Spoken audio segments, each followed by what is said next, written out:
Hello kids, how are you? I hope that you will be fine and happy. Today we will read this chapter 11 was. Okay, let us start now this chapter.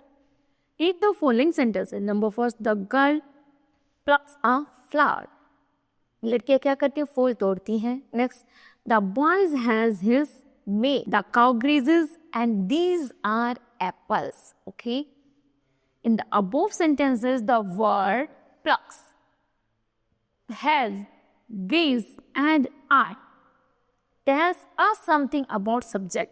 ये शब्द हमें subject की क्रिया विधि को बता रहे हैं कि वो जो सब्जेक्ट हैं इन सेंटेंसेस में वो क्या कार्य कर रहे हैं.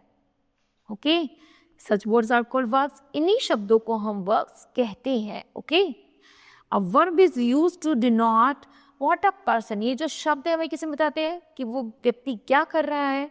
थिंग्स और एनिमल डज, और वे जानवर या थिंग्स वस्तुएं क्या कर रही है उन सब के बारे में जब बताया जाता है कि what a person, what animal, what things और व्हाट अ पर्सन, एनिमल्स और things have do. Okay, that's called a verb.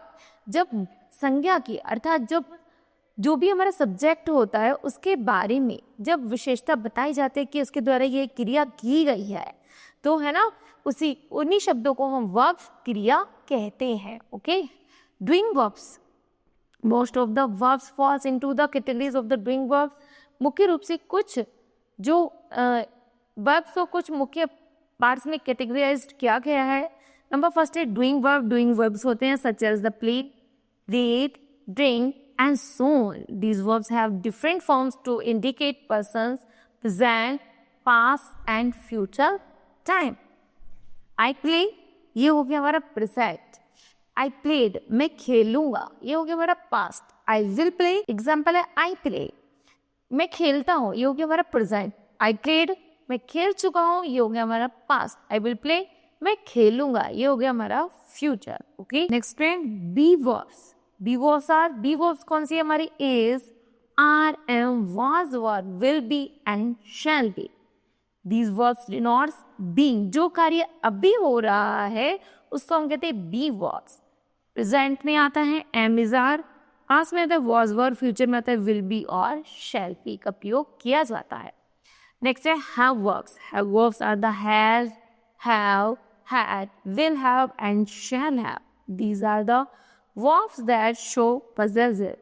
Present में आता है has have और past में आता है had और future में आता है will have या shall have, जिसमें मुख्य रूप से possession को शो किया जाता है अपना, मेरे पास है या मेरे से रिलेशन स्थापित किया जाता है, उसी से उनको बोलते हैं have verbs. Okay, next है object of a verb.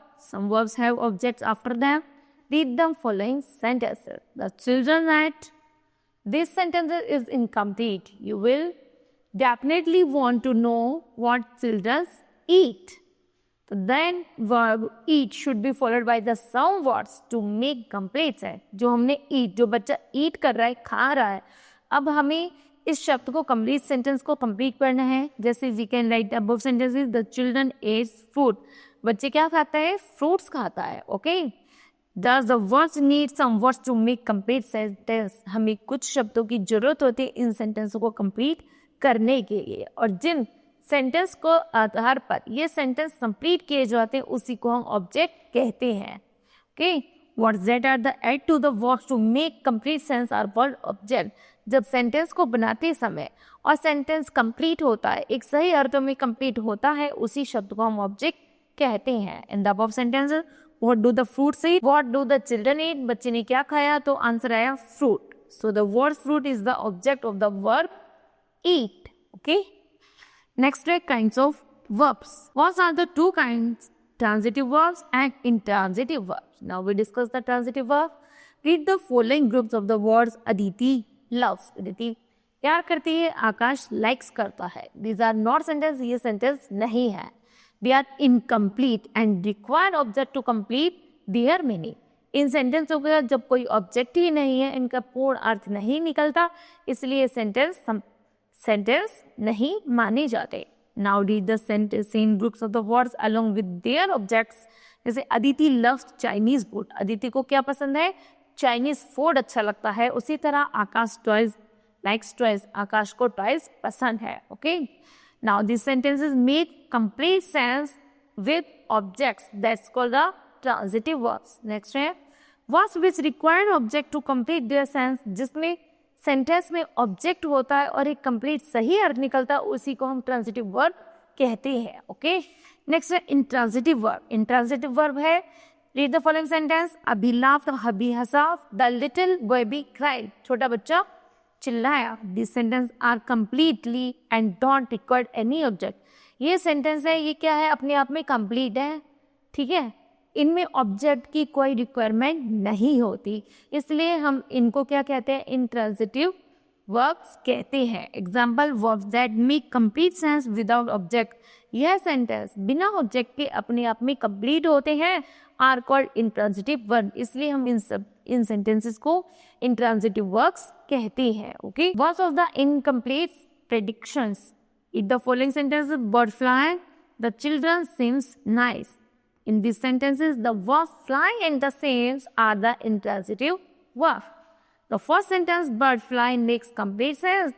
That's called the not object. It's called the intransitive verb. In the second sentence, the verb seems required a word nice to make the sense complete, such as the verb is called a verb with the incomplete predictions. Okay, example है bird fly. इसमें क्या है, केवल subject और verb है, और इसमें क्या है, सब्जेक्ट वर्ब और complement of the verb.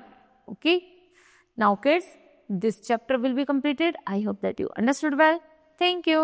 Have a nice day.